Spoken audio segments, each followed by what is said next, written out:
as we know, Joe Biden has won the state of Arizona in the general election, and the Arizona GOP is having a difficult time coping with that. Maybe they need a little dose of copium, but looks like they're also advocating for violence as a result of Biden winning that state.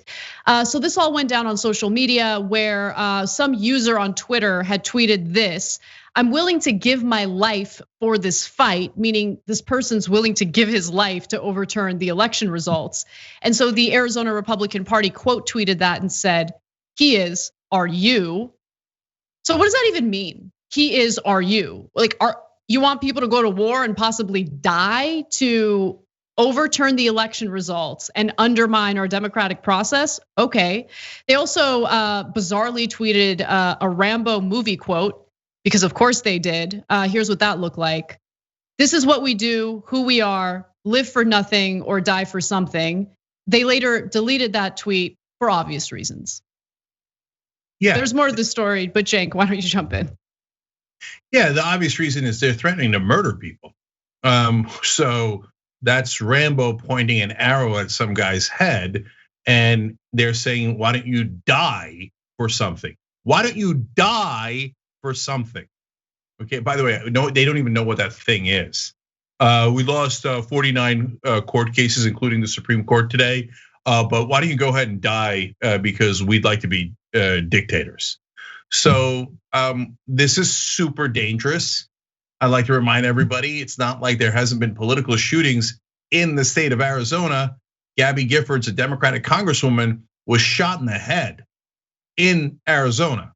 Now the Arizona Republican Party is like, "Hey, why don't you guys commit more violence for no reason at all so we can steal this election?" And then this whole "Stop the Steal" hashtag, I know they're all lunatics, but it still bothers me. No, you idiots, you're the ones trying to steal an election that is clearly won by Joe Biden. And every single court case, you have not presented one piece of evidence. You're the one stealing the election, and now you'd like to murder people for it. You know what? That makes you a fascist. I watched that debate with Loeffler and Warnock in Georgia, and she kept calling radical liberal, Marxist, radical Marxist, right? Why don't you call them what they are? These Republicans are radical fascists. Fascists say, "Let's go kill people so that we can win an election." That's exactly what fascists do. Now, Meghan McCain, who of course is from the state of Arizona, jumped in on this conversation and did criticize the Arizona GOP for basically encouraging violence in their tweets. "Die for Trump" is the official Arizona GOP Twitter message. Really, guys, really? And then she later offered to take over their social media in response to the deleted Rambo tweet. She wrote, "If you guys need me to jump in and take over your Twitter account for the day so you're not nationally trending for embarrassing reasons, I'm here." She's on the right side on this debate, so I'm just gonna leave that alone. I'm gonna be the good guy, leave that alone. No, bless her heart. Look, all we care about is getting to the right conclusion. I'll do a deal with Louis Gohmert if it's the right deal. I don't care about personalities. All I care about is getting to the right conclusion. So if Meghan McCain's against violence in Arizona by Republicans, great. Thank you. Welcome. Now, I'm gonna say one more thing here. If we think about it, it's actually not that surprising that Republicans would ask you to die for Trump. That's kind of what they've been doing with COVID.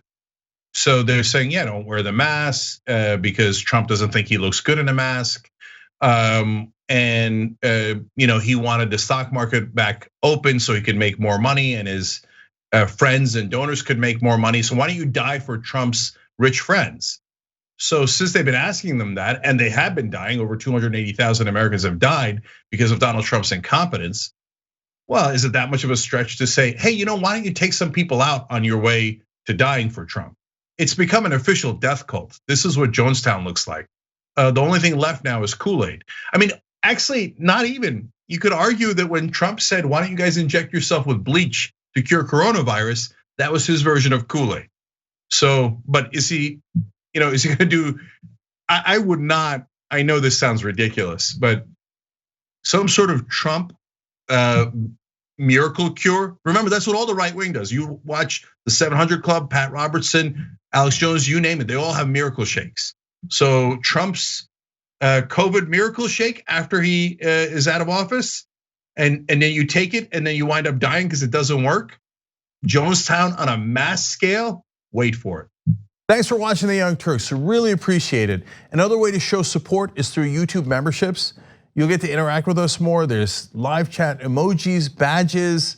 You've got emojis of me, Anna, John, JR. So those are super fun. But you also get playback of our exclusive member-only shows and specials right after they air. So all of that, all you gotta do is click that join button right underneath the video. Thank you.